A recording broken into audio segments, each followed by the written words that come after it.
स्वागत है आप सभी का डिवाइन टॉक में। आज नवरात्रि का चौथा दिन है जो माँ कुष्मांडा को समर्पित है। नवरात्रि में चौथे दिन देवी को कुष्मांडा के रूप में पूजा जाता है। अपनी मंद हल्की हंसी के द्वारा अंड यानी ब्रह्मांड को उत्पन्न करने के कारण इस देवी को कुष्मांडा नाम से अभिहित किया गया है। जब सृष्टि ही नहीं थी, चारों तरफ अंधकार ही अंधकार था, तब इस देवी ने अपने ईशत हास्य से ब्रह्मांड की रचना की थी। इसीलिए इसे सृष्टि की आदि स्वरूपा या आदि शक्ति कहा गया है। इस देवी की 8 भुजाएं हैं, इसीलिए अष्टभुजा कहलाई।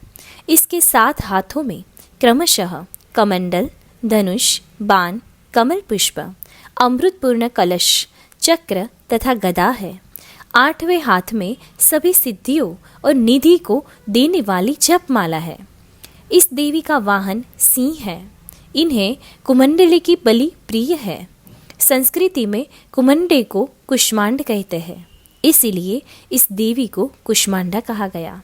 इस देवी का वास सूर्य मंडल के भीतर लोक में है।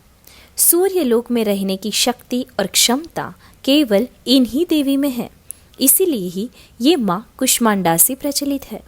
इसीलिए शरीर की कांति और प्रभा सूर्य की भांति ही देदीप्यमान है। इनके ही तेज से 10 दिशाएं आलोकित है। ब्रह्मांड की सभी वस्तुओं और प्राणियों में इन्हीं का तेज व्याप्त है। अचंचल और पवित्र मन से नवरात्रि के चौथे दिन इस देवी की पूजा आराधना करना चाहिए। इससे भक्तों के रोगों और शोकों का नाश होता है तथा उसे आयु, यश, बल और आरोग्य प्राप्त होता है।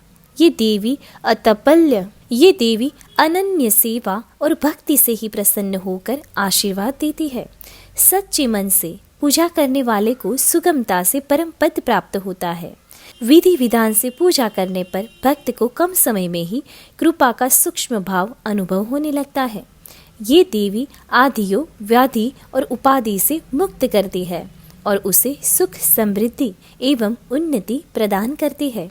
अंततः इस देवी की उपासना में भक्तों को सदैव तत्पर रहना चाहिए।